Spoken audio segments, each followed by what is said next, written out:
texto, na nossa orientação, na segunda página do boletim, diz assim: eleva os olhos para o monte, de onde me virá o socorro. O meu socorro vem do Senhor, que fez o céu e a terra. Esse Deus maravilhoso que está sempre nos socorrendo, basta a gente estar olhando para Ele o tempo todo, é que nos traz aqui nessa manhã, para ouvirmos e louvar o seu maravilhoso nome.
Somente com esse propósito de glorificar ao nosso Deus. E é claro, algo que glorifica a Deus, que alegra o coração de Deus e que nos abençoa, é quando nós somos abençoados pelo nosso próximo. Por isso, é aquele tempo onde você tem a oportunidade, o privilégio de saudar o seu irmão que está próximo a você, desejando desde já uma excelente semana, repleta da presença de Deus, repleta do amor do Senhor. Amém, querido?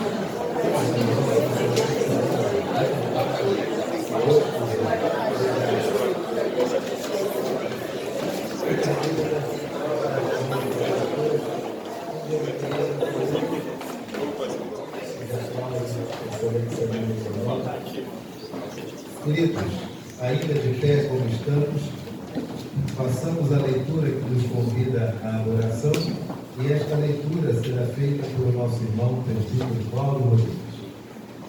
Bom dia, igreja. A porção da palavra do Senhor para este momento de adoração está em Salmo 122, versículos 1, 7 e 9. Salmo 122, versículos 1, 7 e 9. E assim diz a palavra do Senhor: alegrei-me quando me disseram, vamos à casa do Senhor. Vem em paz dentro de teus muros e prosperidade dos teus palácios. Por amor de meus irmãos e amigos, eu peço, haja paz em ti. Todos. Por amor da casa do Senhor, nosso Deus, buscarei o teu bem. Vamos cantar com bastante entusiasmo este cântico Tu és soberano, e nos lembrarmos que hoje é o dia do Senhor e que nós estamos aqui para adorar louvar e bendizer o nome do Senhor, porque esta é a finalidade que nós fomos criados. E principalmente, fazendo isso, nós estamos também gozando a presença do Senhor em nossas vidas. Cantemos então o hino Tu és soberano.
Curvemos nossas cabeças, fechamos nossos olhos e falemos com o nosso Deus. Querido Deus, meu amado Pai, como é bom, Senhor, estar aqui na Tua casa. Como é bom, Senhor, gozar desta comunhão com nossos irmãos. Como é bom, Senhor, poder Te louvar, poder Te adorar, poder falar contigo, Senhor, aqui ao nosso lado, pois Tu estás aqui, nós cremos nisso. Cremos, Senhor, que estamos aqui em comunhão contigo, para Te adorar, para prestar este culto de adoração. Então, Senhor, receba este culto que estamos fazendo com todo o amor e carinho que temos por Ti. Tu és o nosso Deus, o único Deus, o único que é digno do nosso louvor e da nossa adoração. Muito obrigado, Senhor, por ter nos trazido aqui à Tua casa, para que possamos, Senhor, pudéssemos, Senhor, estar aqui na Tua presença, sabendo que Tu estás em todo lugar, sabendo que Tu estás ao nosso lado todos os dias. Mas aqui, Senhor, é um local especial, a tua casa de oração. E como é gostoso, Senhor, estar aqui. Como é bom, Senhor, olhar e ver nossos irmãos na fé, todos humildemente e alegremente te adorando. Muito obrigado, Senhor. Em nome de Jesus, nós te adoramos, nós te agradecemos. Amém. Amém. A igreja pode assentar-se. Louvemos ao Senhor por nosso irmão de Deus.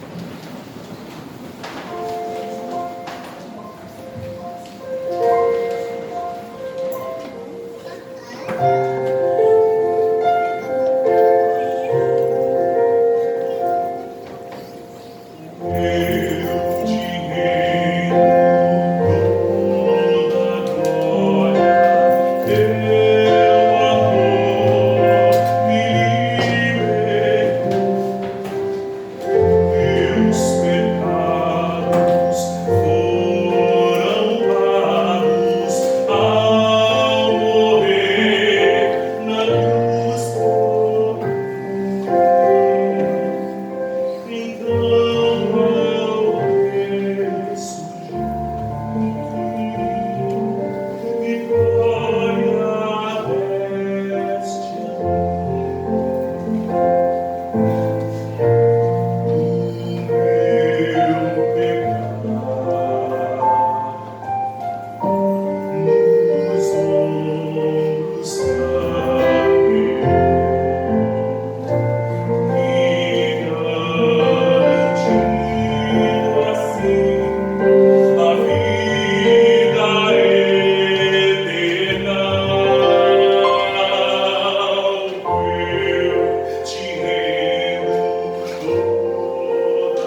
que o Senhor Jesus nos assegura.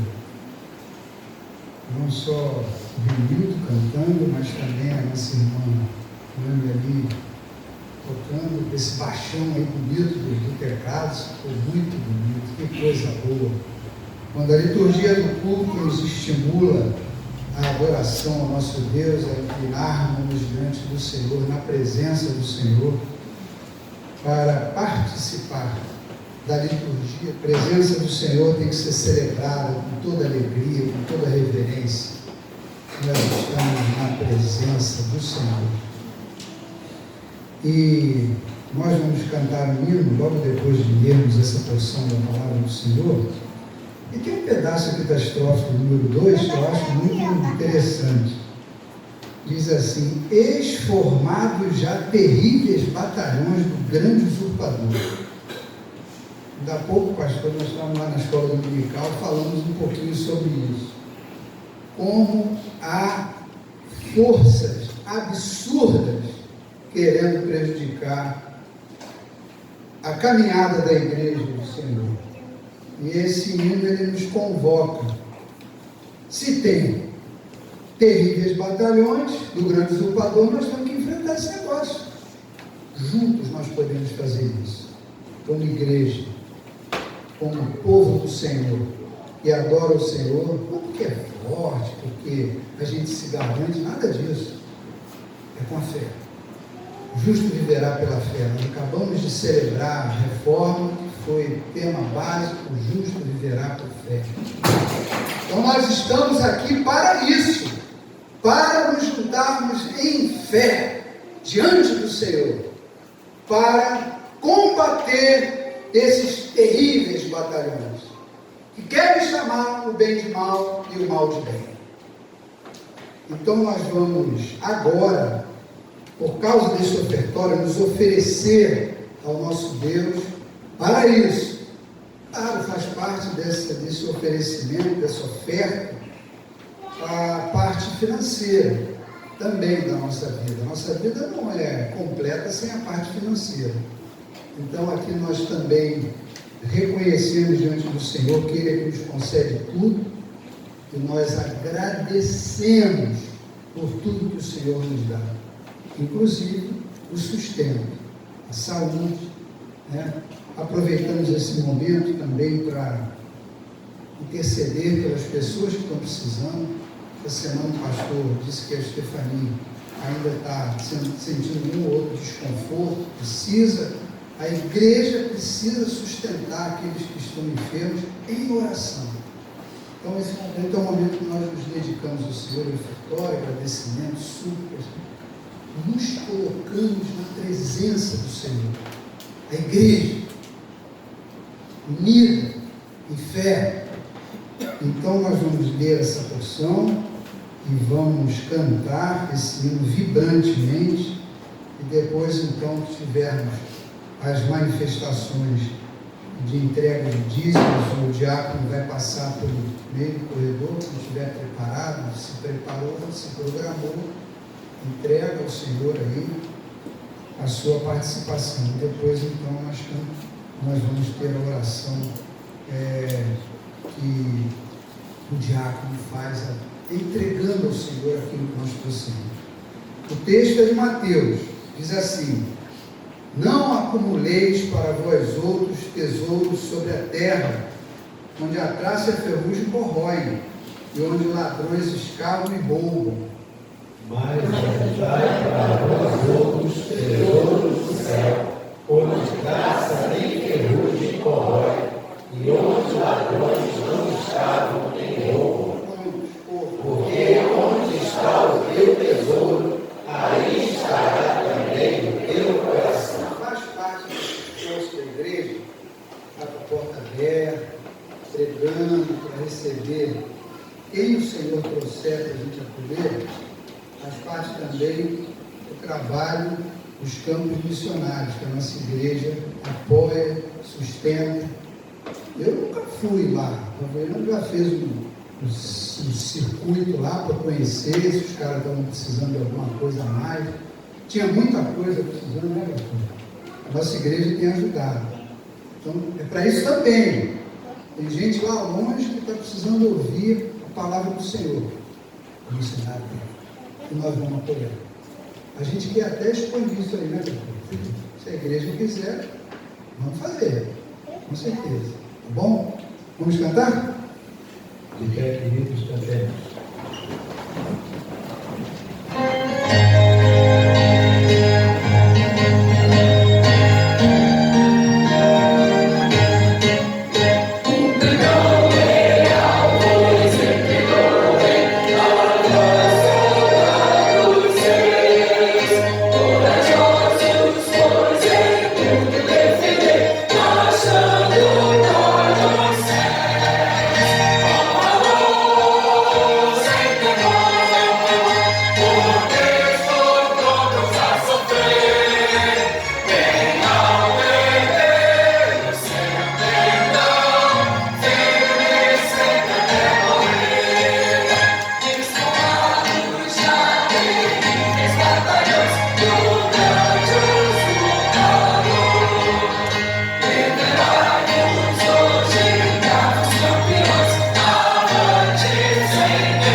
Nos anos 80, quando eu era membro da Igreja Presbiteriana do Rio, e lembro de uma vez o reverendo Peregrino contando de um caso ocorrido, onde um grupo paramilitar de um país aqui do terceiro mundo, conhecido como terceiro mundo, país sul-americano, um grupo de guerrilha entra em uma igreja e eles começam a matar os cristãos. E o reverendo Guilhermino contava essa história dizendo que eles eram tão sádicos que a igreja tinha um mezanino e a ideia deles não era apenas acabar com a igreja, mas era mostrar a implementação da força, o fim da religiosidade ali. E começar com a igreja era o básico, porque era a maior religião da época. Hoje nesse país já não é mais assim. E mesmo assim não são livres as outras religiões. E eles começaram pelo coral no mezanino, e conforme iam matando as pessoas, elas iam caindo na igreja. E a igreja continuou cantando, porque sabiam que ali era um martírio. Ali não eram mais questões políticas. Para eles ali já era o Apocalipse. Eles já estavam na revelação de João, capítulo de número 3. E aquele grupo depois relata, parte desse grupo depois, alguns se convertem, e eles relatam que o testemunho da igreja os levou à conversão. Porque ao ver os corpos caindo, as pessoas cantavam mais e mais, porque sabiam que era chegada a hora. Igreja, quem receio sente no seu coração e fraco se mostrar, não receberá o eterno galardão que Cristo tem para dar. Nós não podemos cantar essa música como se fosse uma parte ampassando culto. Vamos enrolar aqui que daqui a pouco chega o sermão, daqui a pouco do sermão tem a ceia, da ceia vamos partir para o nosso almoço, quem tem coisa para resolver. Não é assim não, igreja. Não é assim. Músicas como esta nos preparam para as coisas que poderão vir, que estão descritas no Apocalipse. Se lembram na época da pandemia? Na época da pandemia, todos ficaram apavorados. Eu tive quase uma crise ministerial. Porque começa a pandemia, todo mundo trancafiado dentro de casa, fazendo as reuniões online com as pessoas, a maioria assustada, um medo de morrer. E a minha crise ministerial foi, meu Deus, a gente passa a vida toda pregando que Cristo está para voltar. A gente passa a vida toda pregando que surgirá um anticristo, que a igreja vai ser perseguida, e as pessoas trancadas dentro de casa já estão com fobia. Pois sejamos todos a Jesus fiéis e ao seu real pendão. Olha aqui, ó. Olha aqui o pendão de Cristo. Os que na vitória colhem os lauréis, com ele reinarão, com valor, sem medo, sem temor, por Cristo prontos ao quê? Prontos a dominar o Brasil? Não. Nós nos preparamos para o sofrimento. Tudo nos leva a nos prepararmos para aquilo que poderá vir, não só no Brasil, no mundo inteiro. Bem alto erguei. Cadê a igreja? Cadê a Bíblia? Peguem suas Bíblias. Quem tiver com ela no aplicativo, levanta o celular. Bem alto erguei o quê? O seu pendão. Firmes. Sempre até. É isso que nós faremos. Nós louvaremos ao Senhor e nessa hora do refrão que disser bem alto erguei o seu pendão, ergueremos nossas Bíblias. Porque é isto que irá acontecer um dia. Na nossa geração, na que vem depois, não sabemos, mas permaneceremos testemunhando. Louvemos terceira e quarta estrofe do hino de número 303.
Que nossas crianças guardem que elas sempre fizeram parte de uma igreja que sempre ergueu o pendal real.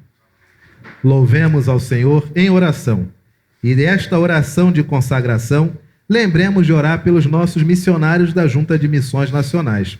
Missionário dessa semana, conforme descrito no boletim, é o reverendo Claudimir Geraldo e a sua esposa Esther, que estão lá no campo de Araranguá, Santa Catarina.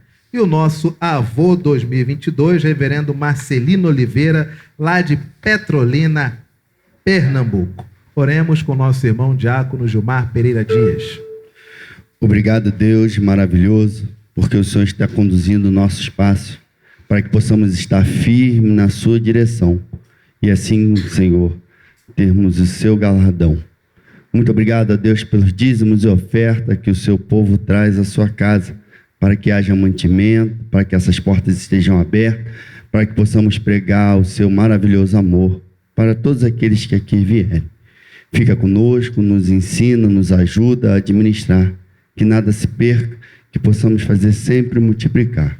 Muito obrigado pelas pessoas que têm dizimado, têm ofertado, têm colaborado aqui nessa igreja. Nós temos visto a sua obra crescer cada dia mais e mais nos nossos campos missionários, nas nossas instituições. Essa igreja tem feito diferença, Senhor, em muitos lugares.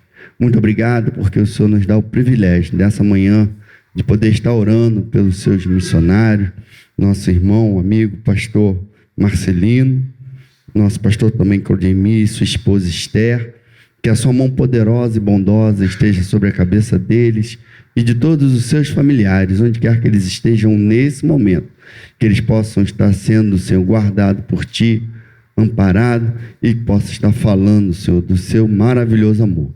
Muito obrigado por essa manhã maravilhosa aqui na sua casa. Fica conosco hoje e sempre, em nome de Jesus que te oramos. Amém.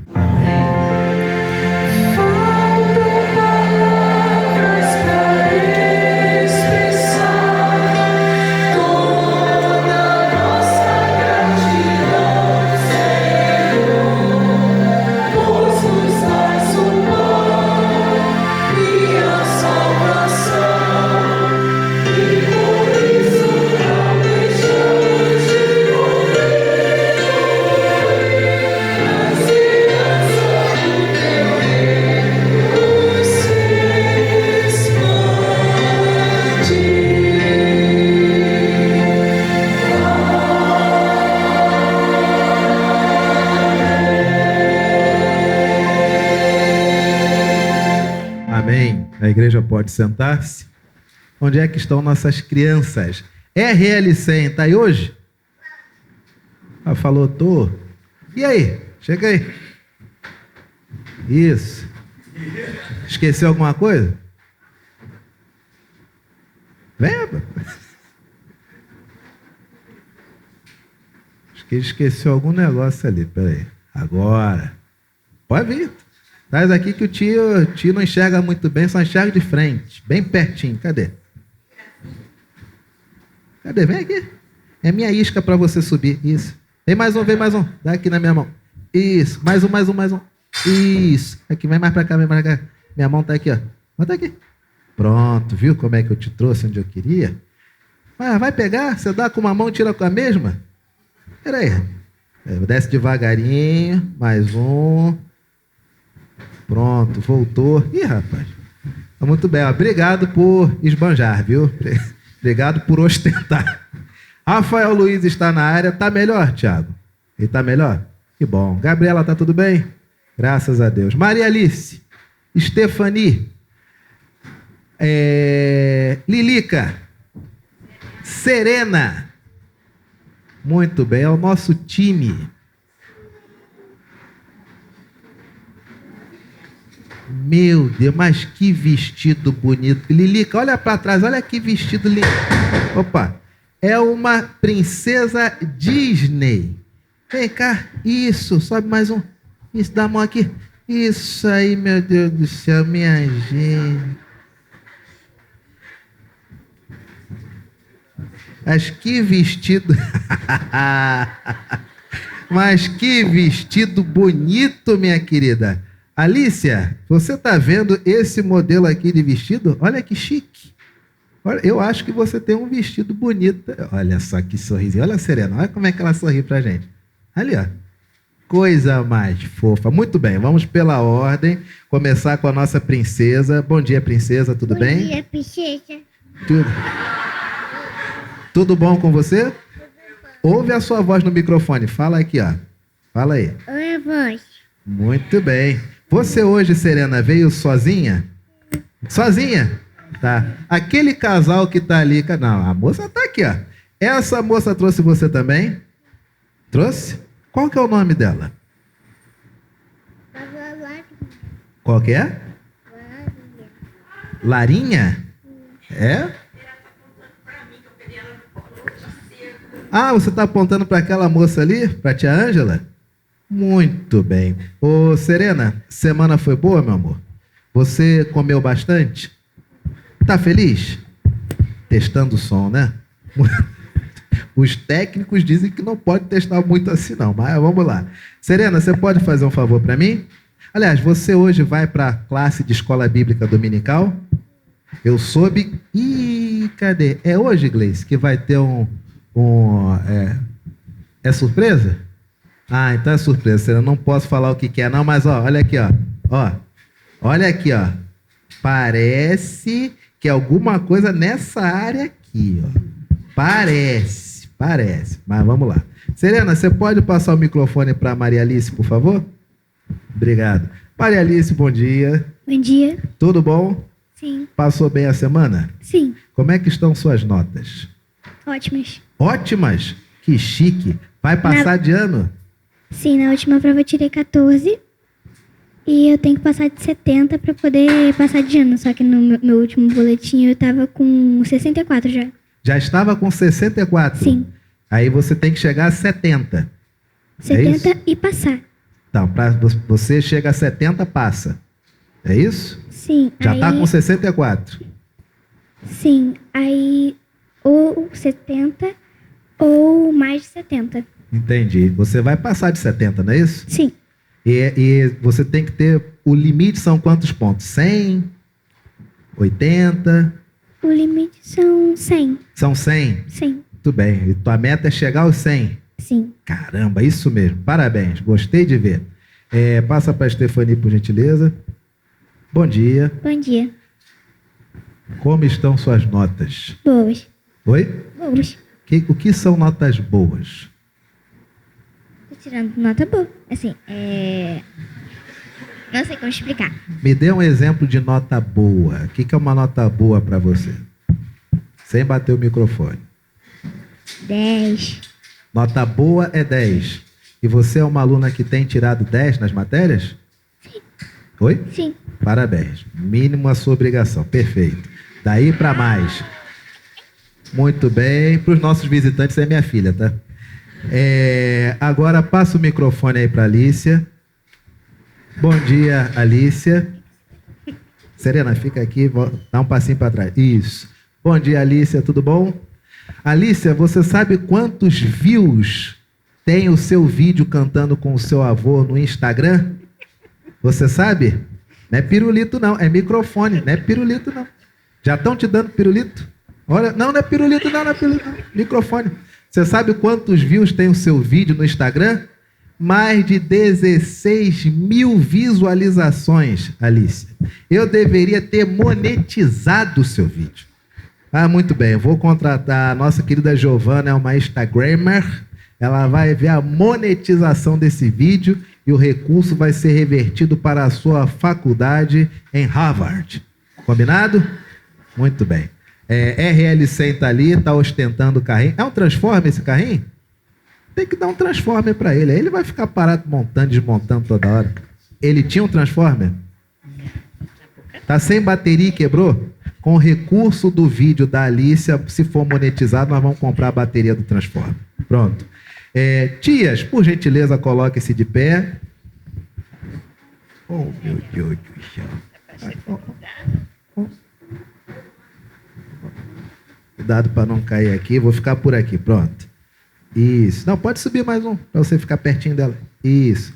Daqui o pastor segura para você não tombar para frente. Professoras, podem vir à frente, por gentileza? Nós vamos orar. Está faltando alguma criança aí? Vieram todos? Tudo bem. Vamos orar. Cabecinha abaixo, olhinhos fechados. Cadê o microfone? Tudo bem. Serena, você pode fazer essa oração? Papai do céu? Então, muito bem. Cabecinha abaixo, olhinhos fechados. Oremos. Pode orar, filho. Papai do céu, tô com o meu coração. Amém. Amém. Muito bem, meu amorzinho. Então, como todas são damas, primeiro as menores. Muito bem, vão com Deus. Coisinha mais fofa do mundo. Tudo bem, olha o engarrafamento aí na minha porta. Circulando, circulando. Ó, coisa mais fofa, meu Deus. Pode demorar o tempo que for, meu Deus. Olha que lindinha. Olha que lindinha. Tchau, meu amorzinho. Tchau, Serena. Muito bem. Meninas, tchau. Até daqui a pouco, hein? Vocês vão voltar, hein? Tudo bem. Nobre bacharel, por gentileza. Aí. Louvado seja Deus. Queridos, nós agora vamos nos colocar de pé, abrir nossas Bíblias no Evangelho de Lucas, capítulo de número 23, versos de 33 a 43. Lucas, capítulo 23, versos de 33 a 43. Deixe a sua Bíblia já aberta, que é o nosso texto para a nossa meditação de hoje. O presbítero Cláudio Rodrigues fará a oração por iluminação e logo após a oração iremos nos assentar e louvar a Deus com nosso irmão Renilton, cujo louvor também é uma oração que nos prepara para a mensagem. Oremos com nosso irmão presbítero Cláudio Rodrigues.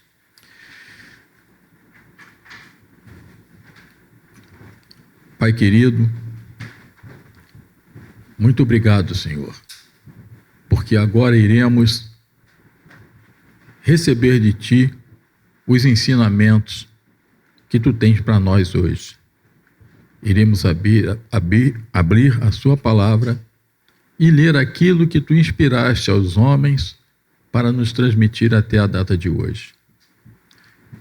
Sabemos, Senhor, que somos ignorantes, pequenos, com pouco entendimento. Então, Senhor, humildemente te pedimos que nos ilumine, que nos dê discernimento, que nos dê inteligência e principalmente, Senhor, que nós possamos ser obedientes em seguir aquilo que Tu tens e vais transmitir para nós. Agradecemos, Senhor, porque esse discernimento, o que Tu queres que nós ouçamos, Tu já colocaste no coração e na mente do nosso pastor. Que ele possa, Senhor, transmitir fielmente tudo aquilo que Tu já colocaste para ele nos dizer. Queremos também, Senhor, te pedir que continue abençoando o nosso pastor, para que ele possa continuar desempenhando este trabalho que vem sendo feito aqui na Igreja da Tijuca. Abençoe a sua família, principalmente, Senhor, neste momento em que a sua pequenininha, a sua filha Estefania, está passando por um momento de doença, que Tu ilumines os médicos, oriente para que possa passar o melhor dos remédios, para que ela possa rapidamente se recuperar, Senhor, e trazer a alegria, não só que ela traz para nós, mas principalmente a alegria que ela traz para o pastor e sua família. Muito obrigado, Senhor, por tudo. Humildemente nós te pedimos, mas também, Senhor, humildemente te agradecemos, em nome de Jesus. Amém. Amém. Sentai-vos, queridos. Louvemos ao Senhor.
Lucas, capítulo 23, versos de 33 até o verso de número 43.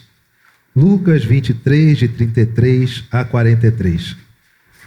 Quando chegaram ao lugar chamado Calvário, que significa caveira, ou seja, o lugar da morte, ali o crucificaram, bem como aos malfeitores, um à direita, outro à esquerda. Já teve a percepção de viver em uma sociedade cujo mote é o escárnio, o cinismo, o deboche, a exposição?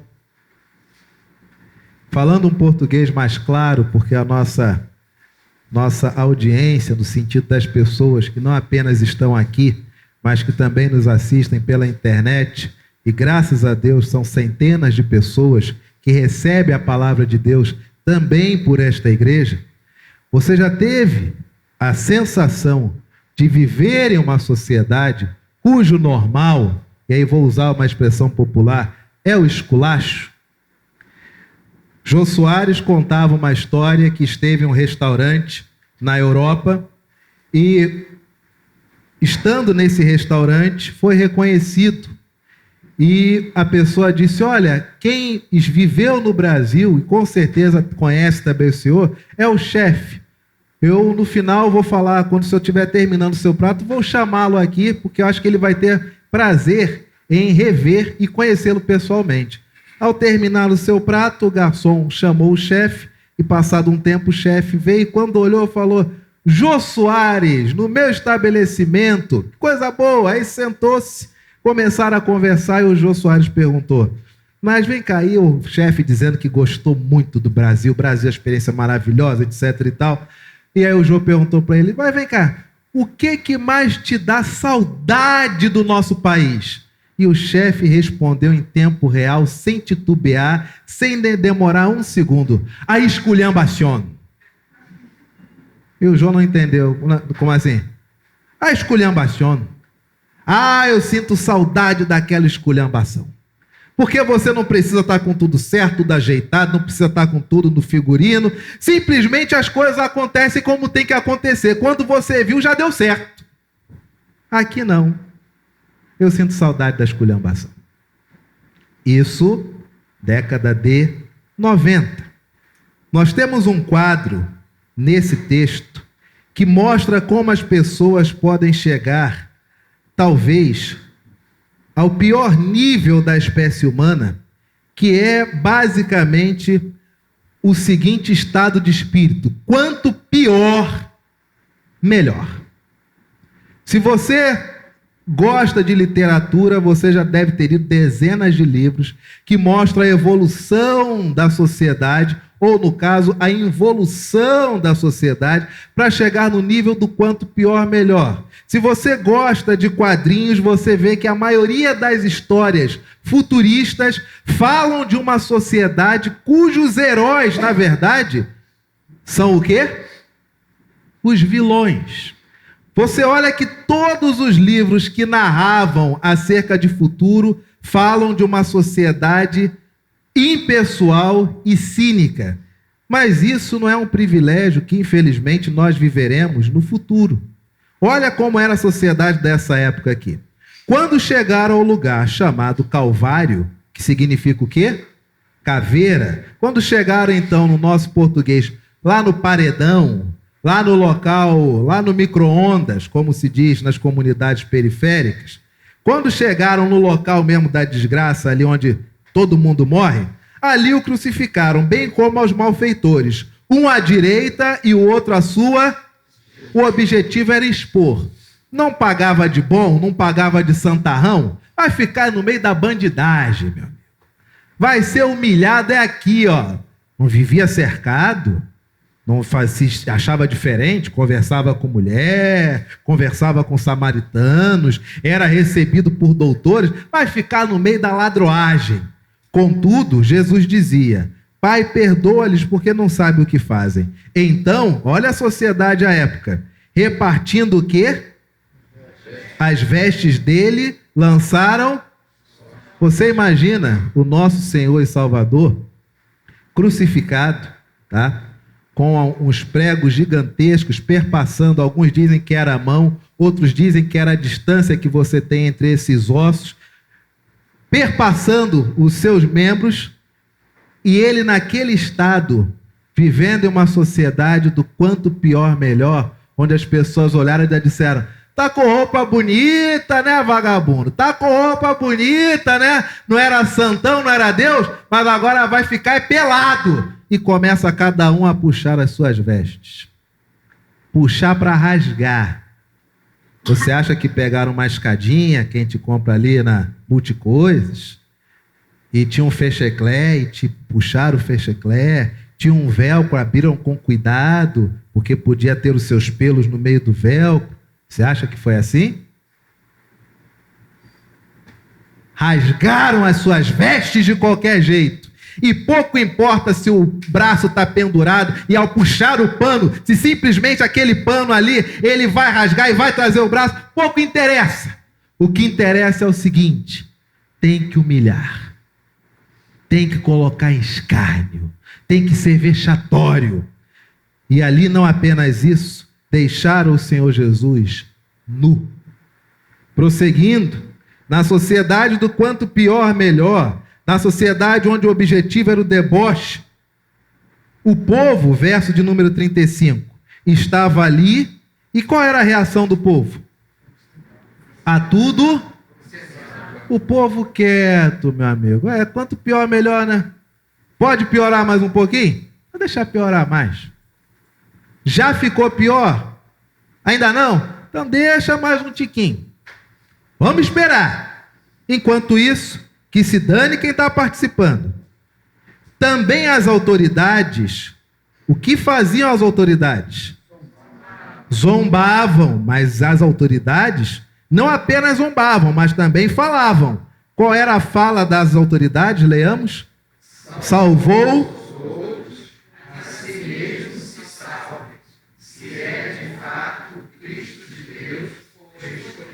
Vocês vejam que essas autoridades, elas fazem o oposto do que Jesus diz, que é o resumo do Evangelho. Essa igreja sabe. Se alguém chega para você e pergunta: me dá o resumo de toda a Bíblia, o resumo do Evangelho, diz para mim o que é mais importante de tudo que está escrito na Bíblia. Responda, Tijuca.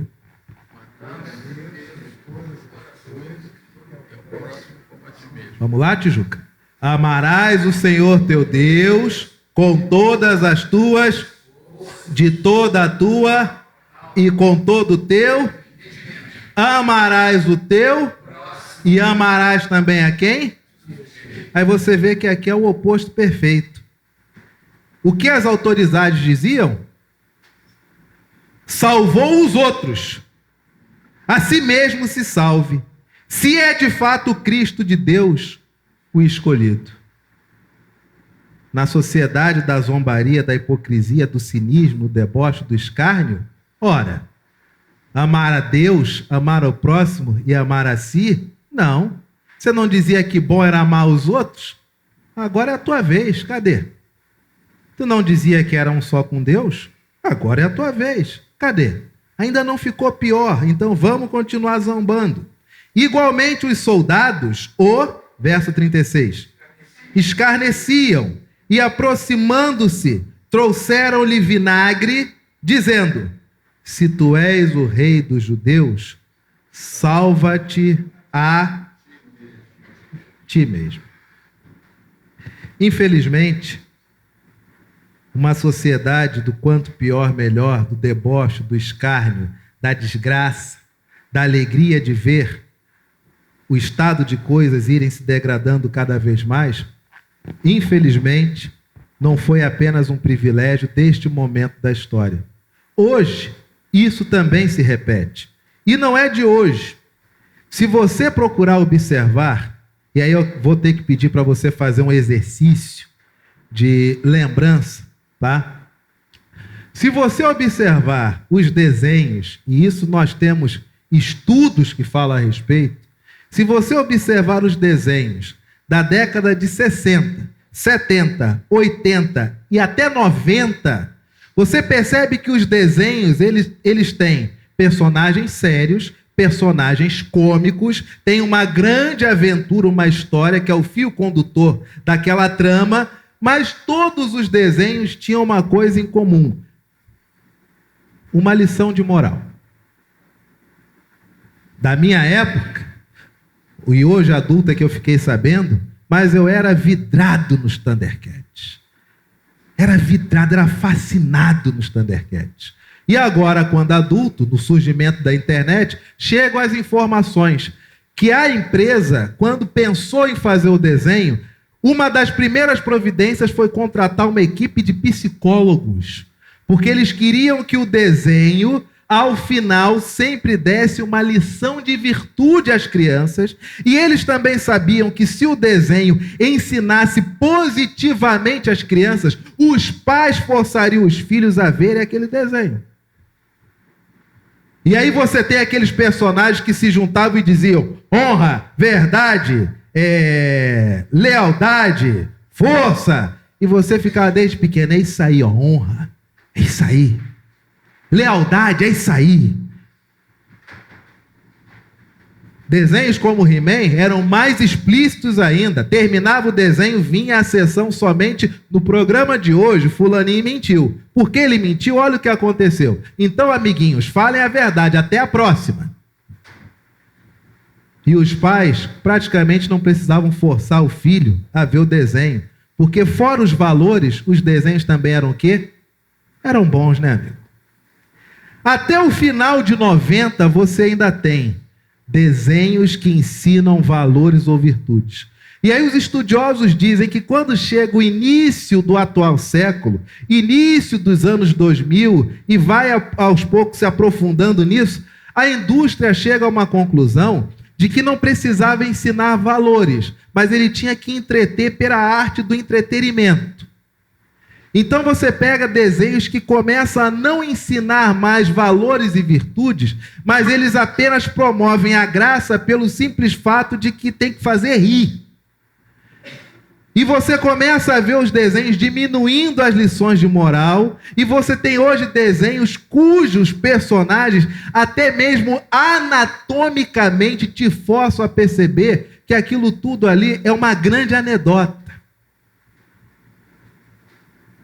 E os pais não percebem que o comportamento de seus filhos na infância não são pautados pela comédia, mas começam a ser pautados pelo cinismo, pelo deboche, pelo escárnio. Onde você tem crianças de 6, 7 anos já com afetações de sarcasmo, como se adultos fossem. E aí você sorri ali, porque afinal de contas, né? Que bom que não é meu filho. Mas você diz, meu Deus, parece um adulto, e aquele adulto que é chato, que é intragável. Porque não é mais a alegria da comunhão e a comédia para ver o outro feliz. Passa a ser o escárnio. Passa a ser o privilégio de dizer que isso é ruim e de tornar o ambiente ruim e todo mundo ri porque a criança conseguiu tornar o ambiente intragável.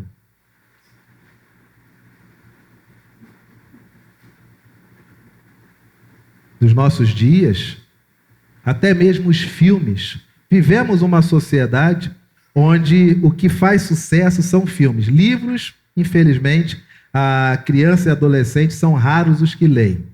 Adultos também são raros hoje lerem livros. Então você tem que apelar para a mídia como elemento de comunicação. Filmes antigamente, quem era o herói? Era bom. Por que ele era bom? Porque o normal é ser bom. O certo é ser bom. Hoje é o contrário. Mas ele não é bonzinho? Não, nesse filme ele ainda não é bom. Aí veio o segundo filme. E agora? Ele já começou a mostrar que está ficando bom.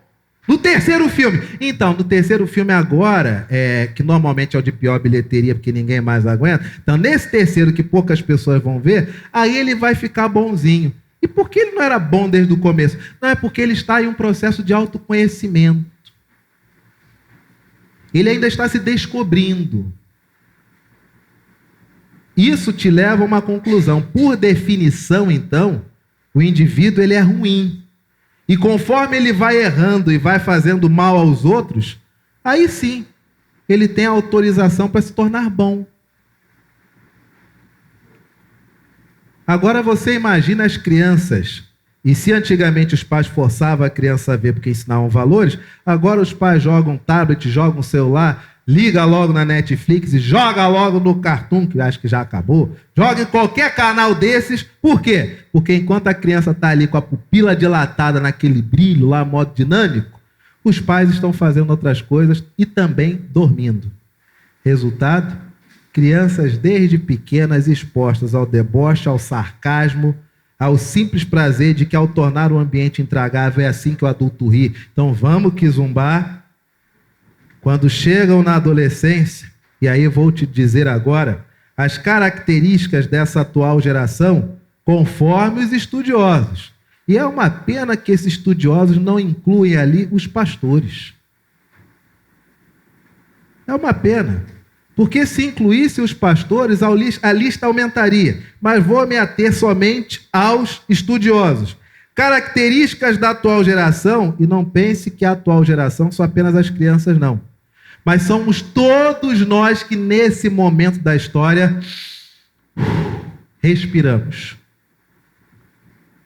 Primeira característica, cinismo. Arroz aumentou. De R$10 foi para 50. Aí, vai piorar. Cinismo. O normal é sorrir diante da tragédia. O que aconteceu com fulano? Bateu a cabeça, quebrou o braço. O quê? Bateu a cabeça e quebrou o braço? Nossa, que cara burro. Cinismo. Segunda característica da atual geração, e repito, não estou falando só de crianças, nem adolescentes, de todos nós que estamos vivos. Isso é uma geração. Segunda característica, primeira qual que é, gente? Qual que é? Segunda, somos uma geração de depressivos. Brasil é o país com o maior consumo de ansiolíticos. Preciso adentrar nesse item?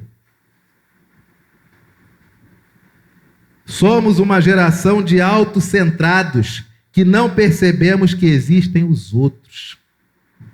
E aí, sem querer fazer retropia, que eu não sou desse grupo que acha que só o passado era bom, bom nada, tinha muita coisa que não prestava. Para começar, no século passado, 2 grandes guerras mundiais, tá bom para você? É tudo isso também não. Porém, em um tempo onde nós tínhamos valores e virtudes como normal da sociedade, uma mulher chegava, obrigatoriamente você levantava-se para cumprimentá-la. Chegava no ônibus ou no bonde, você levantava para ela sentar. E os nossos avós ou bisavós, e como eu gosto muito de velhinho, eu converso muito com os meus velhinhos nas visitas hospitalares que eu faço, e aí eu me lembro de um vovozinho que dizia: meu filho, o mundo está diferente. Antigamente, quando você ficava na rua, às vezes você pegava o resto do jornal de alguém que já tinha lido, esperava o bonde passar, esperava uma moça subir ao bonde. Se você visse o tornozelo da moça, você ganhava o dia. Eu dizia: meu vovô, o tornozelo, o tornozelo, meu filho. Vovô? Meu filho. Já hoje, meu filho, você tem que fazer força para não ver nada mais da moça que você já não conhece. Nós somos uma geração profundamente autocentrada, que não percebe a existência do outro. Quem é o outro para você? Basicamente é o seguinte: chegava uma mulher ou tinha alguém com alguma bagagem, por favor, pode sentar-se. Está com um negócio pesado? Eu seguro para você. Hoje em dia, você pega uma condução, o lugar para velha ali, ó. Vou falar com aquele cara ali. Estou mentindo, gente?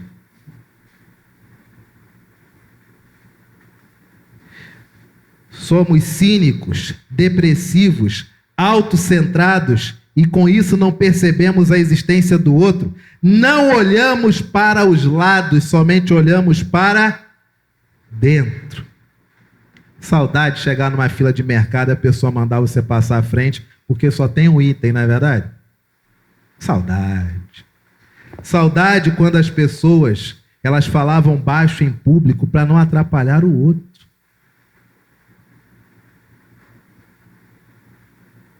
Nossa geração também é uma geração marcada por profundos conflitos no mercado de trabalho. Os nossos avós, os nossos pais trabalhavam de faxineiros, copeiros, boys, entregadores, com um objetivo: conseguir pagar aquele terreno que a prefeitura vendeu baixinho ou foi conquistado, mas aí então precisava fazer obra e ter uma estrutura, porque o normal qual que era? Se meu filho casar, se minha filha casar, eles vão morar onde? Vão construir em cima. Então tinha que ter uma estrutura. E eles trabalhavam pesado de segunda a sexta, tomando chamada da madame, tomando chamada do patrão. Mas qual que era o objetivo? Eu preciso desse pingadinho aqui para fazer a obra na minha casa. Eu preciso desse pingadinho para me aposentar. Depois que eu me aposentar, acabou. Nos nossos dias, primeiro que já está impossível arrumar emprego direito. E você, quando encontra pessoas no mercado de trabalho, você diz: faz isso assim, assim, assim. Isso eu não sei fazer. Se a empresa quiser pagar um curso para eu aprender, eu aprendo e faço. Se lembra como é que era? O mal, o patrão mal, né? E se você aqui é comerciante ou é empresário, você deve lembrar dessa época. O tido patrão mal contratava você.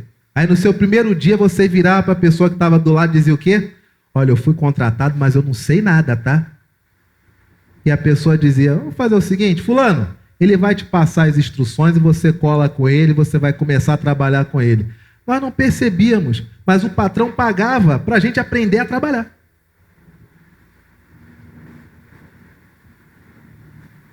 Já hoje, você tem nível superior e isso significa o quê?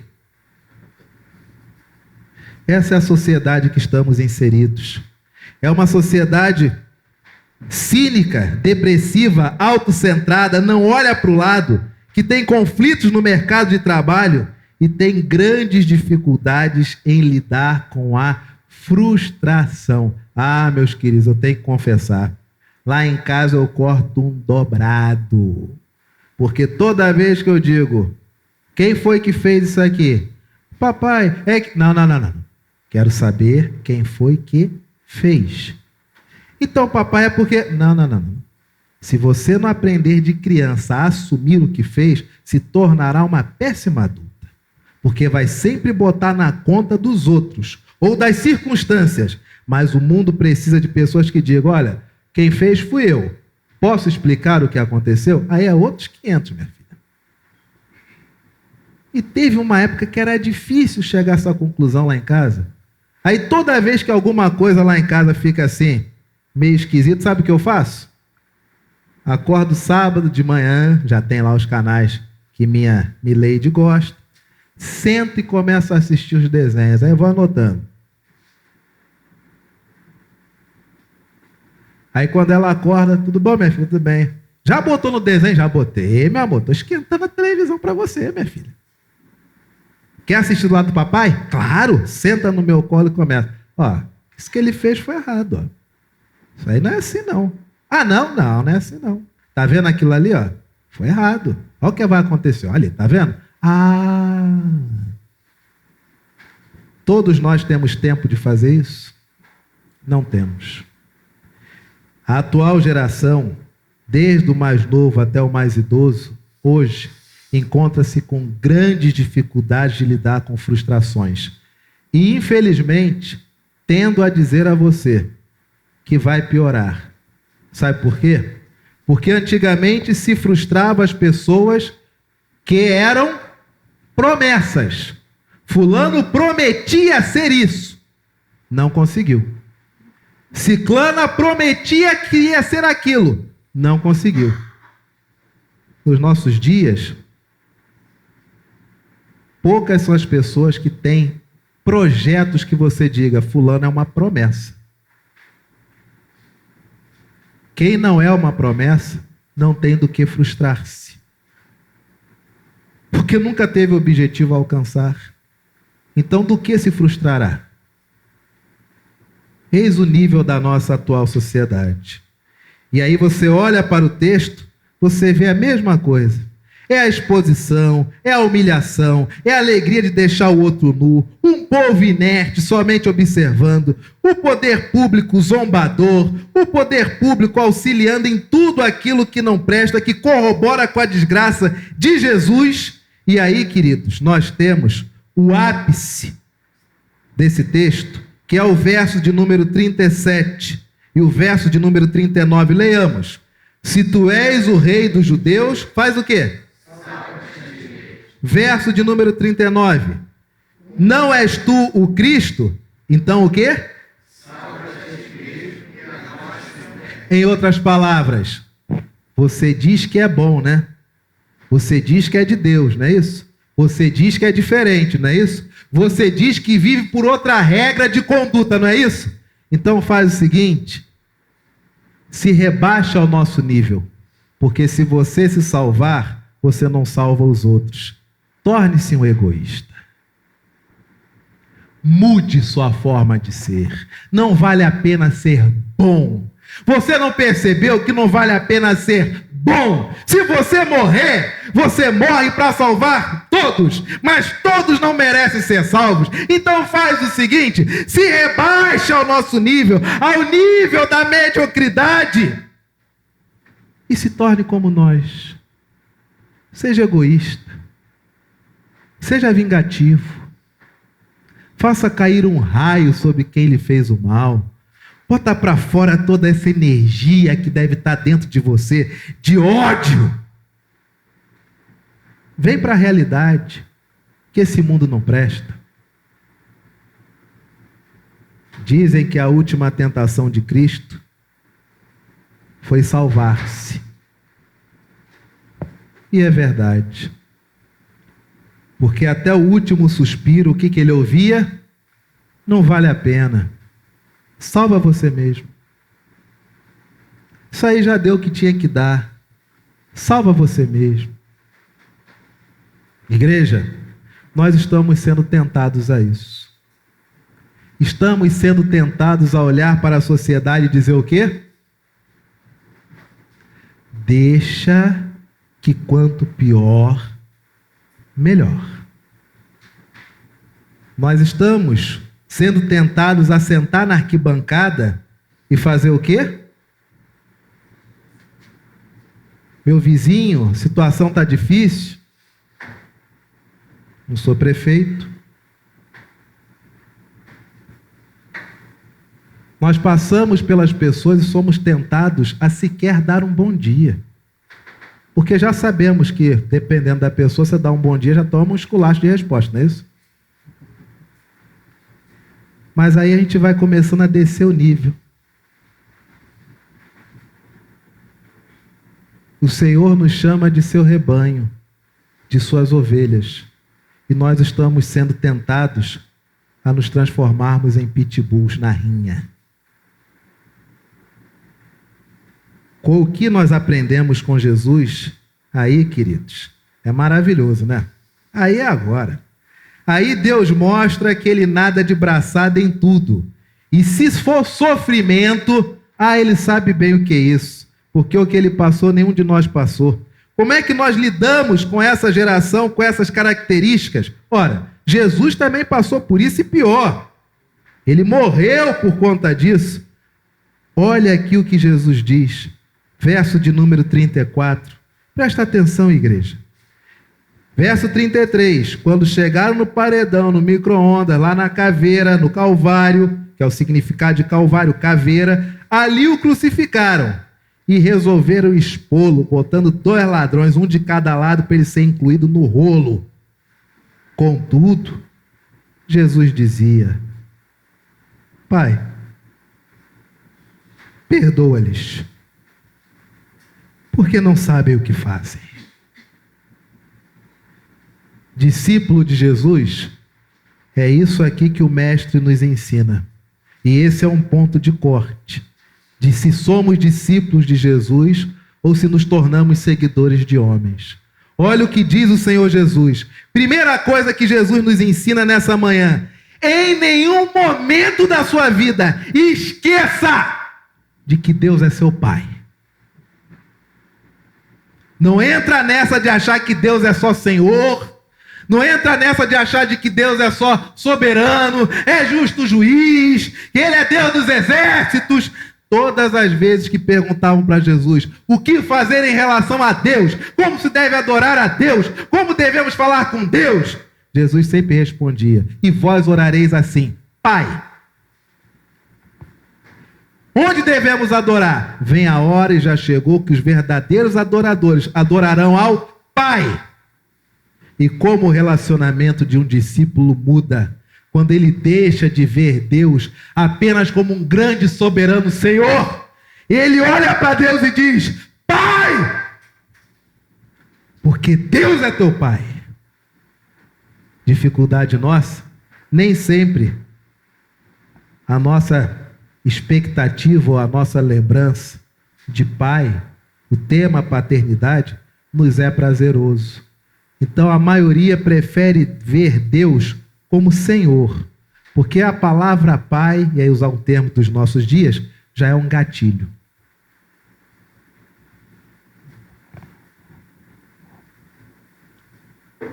Vocês conhecem o crente 6 horas? Vocês conhecem? Crente 6 horas? Não?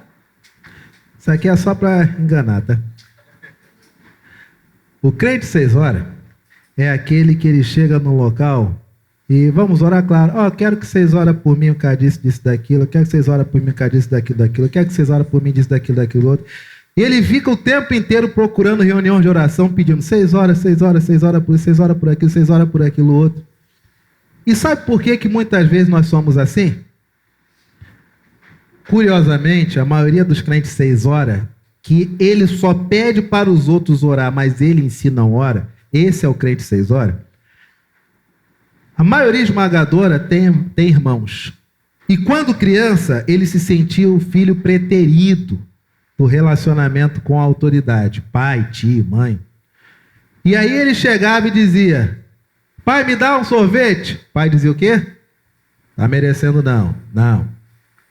Aí tinha um irmão mais novo, mais velho, o caçula, ou mais o primogênito. Ele dizia: pede 2 sorvetes que se você pedir, papai vai te dar. Aí chegava esse irmão: pai, sorvete. Aí o pai: claro, toma aí. Dava o sorvete. Ele: me dá mais um, pai, que eu estou com bastante sede. Claro, toma aí. Ele pegava o sorvete e dizia: pronto, um para você e um para mim. Aí esse indivíduo cresceu na mente, de forma inconsciente, que se ele falar, o pai não ouve. Mas se o próximo pedir, o pai ouve. Parece uma historinha bobinha, mas eu lhe faço uma pergunta. Quantas vezes você já achou na sua vida que o outro irmão tinha um poder de oração? Que Deus não ouve a sua oração, mas a oração de irmã fulana, de irmão ciclano, é batata, isso é balela. Porque no ápice do seu sofrimento, quando todos dizem: rebaixe o seu nível, seja como nós, se torne cínico, debochado, escarnecedor, não vale a pena morrer por nós, salva você. Sabe o que Jesus diz? Pai. Igreja, Deus é Pai. Sempre será Pai. E o seu relacionamento com Ele é um relacionamento paternal. Ainda no seminário, o missionário chegou para mim e disse: Anderson, quem é Deus para você? Eu disse: Ele é Senhor de todas as coisas. Que mais, Anderson? Deus é soberano. Que mais, Anderson? E foi me perguntando, eu lembrei até do Coreia: Deus é o nosso general. E ele disse: Anderson, eu não ouvi você dizer que Deus é Pai. Então, Deus também é Pai. Não, Ele não também é Pai. Ele primeiro é Pai, depois tem as outras classificações. E eu disse: qual é a diferença de chamar Deus de Senhor e Deus de Pai? Ele disse: Anderson, você vai experimentar na sua vida como o seu relacionamento com Deus vai mudar quando você passar a enxergar que Deus é teu Pai. Faça essa experiência.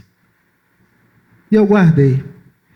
E nos momentos, ainda naquela época, de maiores dificuldades na vida, quando eu orava, eu dizia: meu Deus, meu Senhor. Mas eu me lembrava daquele missionário. E quando eu queria chamar Deus de Pai, a palavra não saía.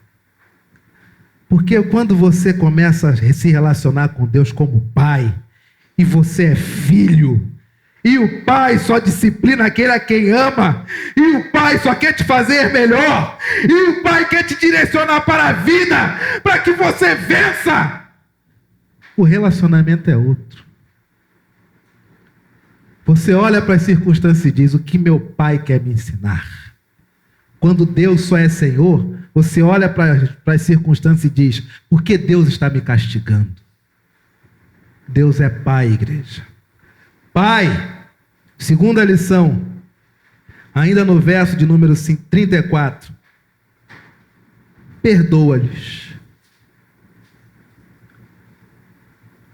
O sentimento de Jesus não era de arrogância, não era de superioridade, não era de alguém que sabia que tinha uma revelação maior do que a de todos. O tempo todo o sentimento de Jesus era de compaixão. Esse povo é cínico, é debochado, é escarnecedor, me espancou, me esbofeteou, vai rasgar minhas roupas, eu com sede, sangrando, me dão vinagre para beber. Meu Pai, perdoa. Esta semana, essa batalha campal de crentes, pelas circunstâncias que assolam o nosso país, em um grupo de Zap que eu faço parte, um vídeo. Uma mulher dizendo: para quem votou em determinado grupo, esqueça de me pedir para orar.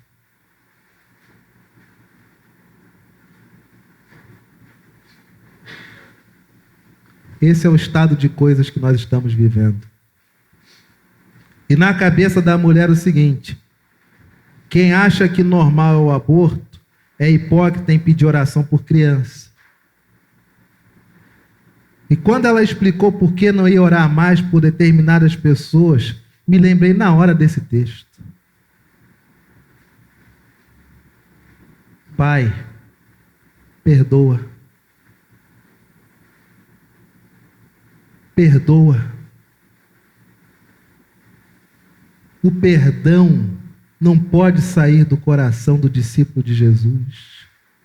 Se o nosso Deus esbofeteado, preso, humilhado, pedir a Deus que fosse perdoado uma geração de debochados e cínicos, quem somos nós para olhar o outro na nossa geração com diferença? Por causa de quê?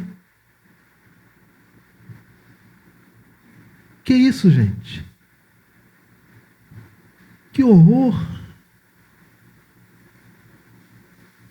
Imagine, essa semana fui a uma unidade de tratamento de câncer em crianças e chegando lá aquele quarto coletivo, tadinha das nossas crianças, tá sem cabelinho, a maioria, e nessa hora, graças a Deus, com um aparelhinho para poder se distrair. Imagine você entrar num ambiente desse e perguntar: teu pai votou em quem? Dependendo de quem votou, eu vou orar. Dependendo de quem votou, não vou orar. Que sociedade é essa? Que são essas pessoas? O que nós nos tornamos? Não é isso que está escrito nas Escrituras. Pai, perdoa-lhes. E sabe o que Jesus nos ensina? Quem age com o objetivo de expor, humilhar, deixar nu, quem age unicamente por zombaria, quem tenta o tempo todo te rebaixar em um nível onde você possa tornar-se animalesco e egoísta, sabe como Jesus classifica essas pessoas? São ignorantes. Pai, perdoa-lhes. Eles não sabem o que fazem. Você encontra crianças de 9, de 11 anos, falando os piores impropérios. E você deve dizer: tadinho, é ignorante. Ninguém nunca deu educação para essa criança. Eu me lembro, e aí o Alexandre está aqui hoje de manhã, companheiro de Rio Comprido.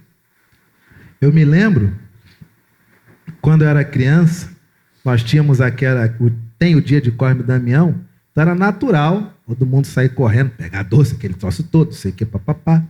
Maravilhoso. Eu me lembro, rapaz, a criançada, um monte de sacola. Lembra daquelas sacolas de mercado que eram de papel? Sacola da Sendas, supermercado Disco, aquele troço todo de enche. Ah, beleza. Esse ano eu vi o Cosme e Damião, eu fiquei estarrecido.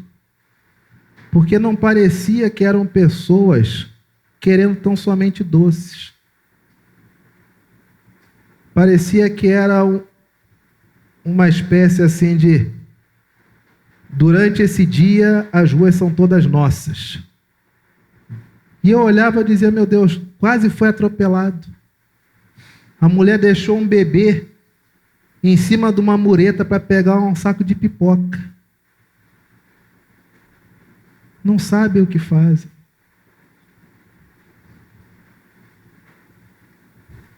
Talvez a nossa reação fosse a de querer logo humilhar.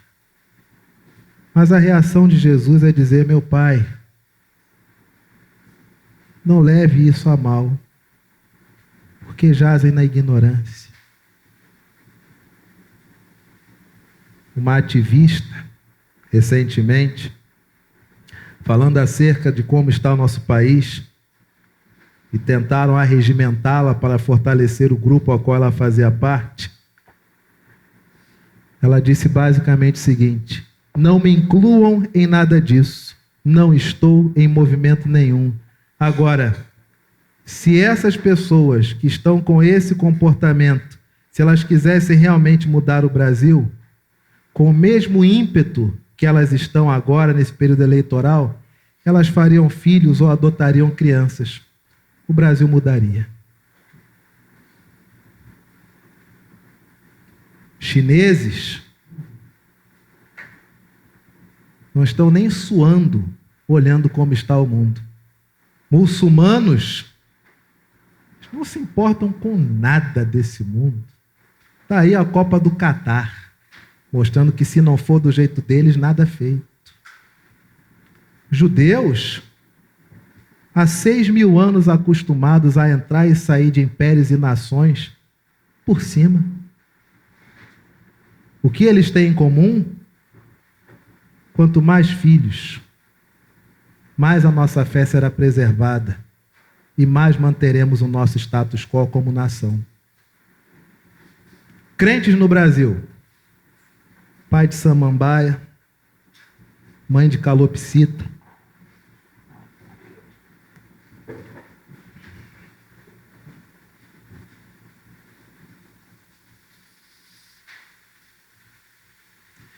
e para finalizar, nós temos um ladrão, que nós até na cultura popular dizemos que é o quê? É o bom ladrão, meu amigo. Na nossa cultura popular, ele é o bom ladrão. Porque entre os ladrões conseguiu ter um ruim e um bom. Olha o que diz. Verso de número 39. Um dos malfeitores crucificados blasfemava contra ele. Você imagina a paciência de Jesus. Morrendo uma morte que não era dele porque não pecou. Morrendo por um povo que não estava nem aí. Pelado. Humilhado.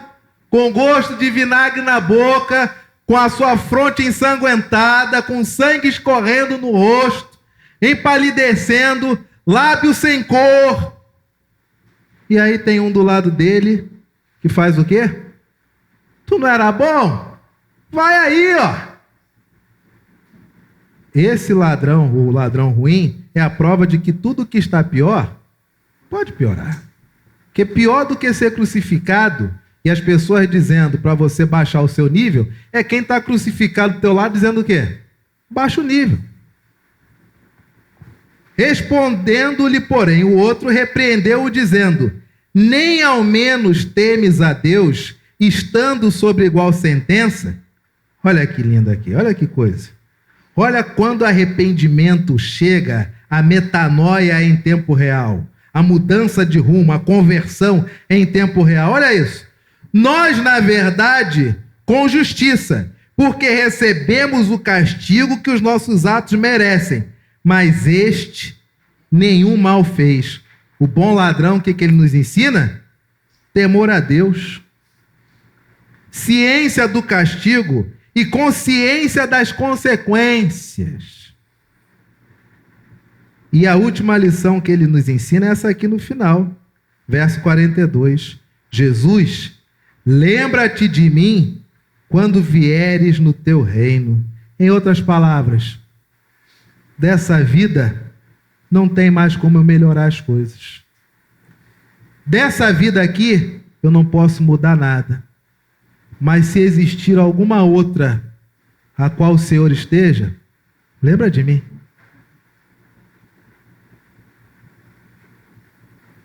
Esse ladrão lembra José.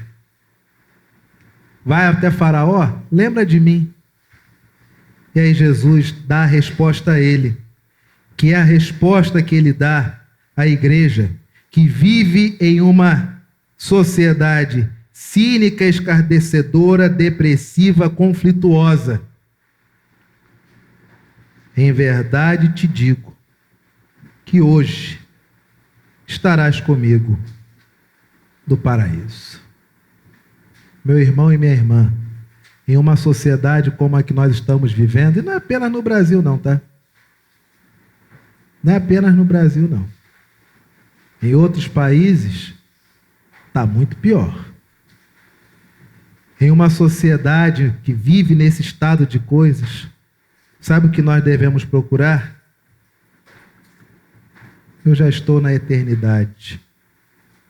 E é a certeza da salvação que me faz nesta vida ser obediente ao Deus a qual eu vou me encontrar na eternidade. Você não vive como quer aqui e chegar na eternidade dá tudo certo. É o contrário. Porque lá já deu tudo certo, você vive aqui com a plena convicção de como Deus ensinou, porque Ele é teu Pai. Você não se comporta bem para ser salvo. Uma vez que você é salvo, você vive como Jesus ensinou. Queridos, é um desafio. Mas esse desafio só é para os que não conhecem Jesus. Para aqueles que são discípulos de Jesus, é uma ordem. Viver como nos ensina o Senhor Jesus. Deus é nosso Pai. Ao próximo eu devo perdão. E devo imaginar que aquilo que ele faz é tão somente por um estado de ignorância. E quando alguém se achega e diz, se lembre de mim, você olha para a pessoa e diz, o Senhor reservou para nós a eternidade. E lá também estaremos juntos. Amém, igreja? Diante de nós, nesta manhã, se encontram os elementos. Elementos esses que Deus separou para a nossa comunhão com Ele e uns com os outros.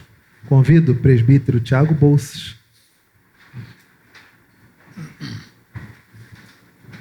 Convido o presbítero Marcílio para que possa vir à frente nos auxiliar na distribuição dos elementos.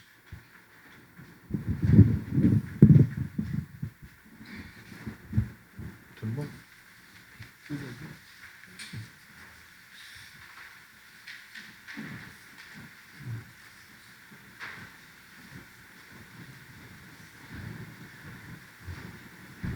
Aqui. Bom dia, presbítero. Tá bom, querido. Peço que o nosso presbítero emérito Elias, o nosso presbítero Tiago, possam revelar à igreja os elementos que o Senhor nos traz nesta manhã. Temos aqui o pão e temos aqui o vinho. Corpo e sangue de Cristo, que são retirados do seu uso cotidiano e são consagrados nesta hora meio de graça do Senhor para com o seu povo.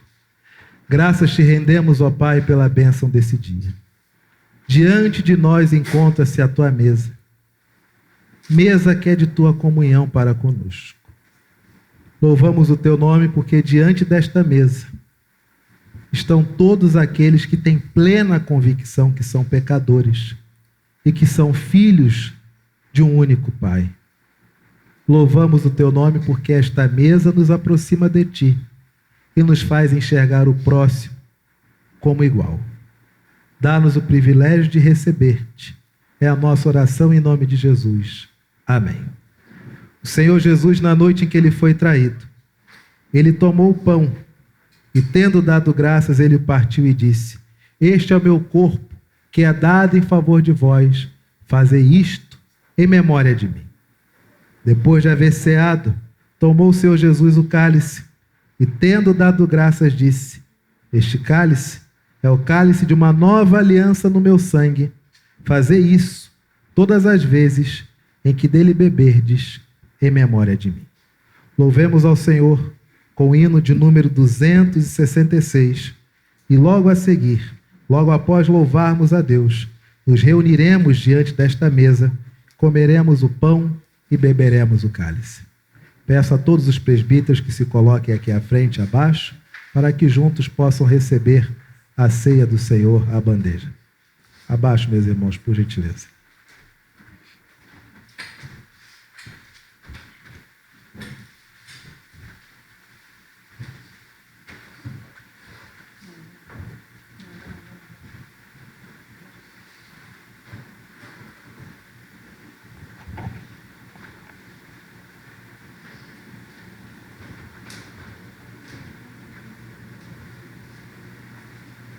Louvemos ao Senhor.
Algum irmão ou alguma irmã foi omitido na distribuição dos elementos? Louvado seja Deus. Este é o meu corpo e este é o meu sangue, que é dado em favor de vós. Façam isto em memória de mim.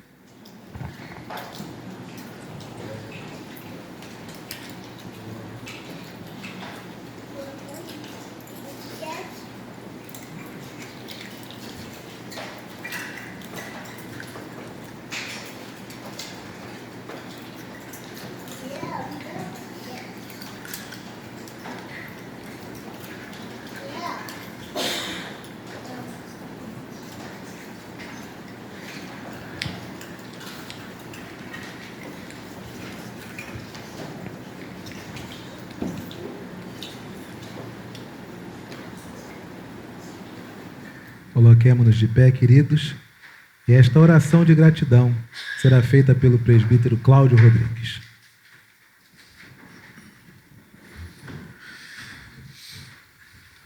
Oremos.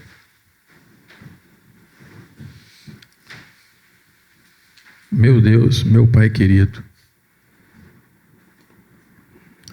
este é um momento, Senhor, que é um místico de alegria e de tristeza. Tristeza por lembrarmos do sacrifício do seu filho, o sofrimento que ele teve. Mas alegria, Senhor, dos ensinamentos que ele nos traz neste momento de sofrimento, que é o sentimento de perdão, que nós devemos conservar e perdoar e amar o nosso próximo. Mas também, Senhor, temos a alegria de saber que com este sacrifício do seu Filho, nós recebemos a nossa salvação, com o derramamento do seu sangue, a remissão dos nossos pecados. E que isto, Senhor, seja presente todos os dias da nossa vida, para que possamos mudar o nosso comportamento, para que possamos compreender que devemos amar uns aos outros e principalmente amar a Ti, Senhor. Porque este sacrifício foi feito exclusivamente por amor, para que nós pudéssemos seguir estes ensinamentos de amar o nosso próximo e principalmente de Te amar, meu Deus. Querido Pai, que nós possamos cada vez mais neste caminho da nossa santificação colocar em prática os ensinamentos do seu Filho. Muito obrigado, Senhor, porque Tu nos amaste, Tu nos escolheste e Tu nos deste o seu Filho para que pudéssemos seguir os ensinamentos dele e para que pudéssemos, através do seu sacrifício, alcançarmos a glória de estar contigo quando sairmos daqui deste planeta. Muito obrigado, Senhor. Nós te agradecemos em nome de Jesus, o nosso Salvador. Amém. Senhor Jesus nos ensinou a orar dizendo: Pai nosso que estás nos céus, santificado seja o teu nome. Venha o teu reino, seja feita a tua vontade, assim na terra como nos céus. O pão nosso de cada dia nos dai hoje. Perdoa as nossas dívidas, assim como nós perdoamos aos nossos devedores. E não nos deixes cair em tentação, mas livra-nos do mal, pois teu é o reino, o poder e a glória para sempre. Meu irmão e minha irmã, que o Senhor te abençoe e te guarde. E que a graça do nosso Senhor e do nosso Salvador e Senhor Jesus Cristo, e que o amor de Deus, o nosso Pai, e que a comunhão, que as consolações, que a alegria e que a paz que emana do Espírito da verdade repouse sobre você, sobre a sua casa, sobre toda a sua família, sobre toda a nossa igreja e sobre todo o povo de Deus, desde agora e para todo sempre.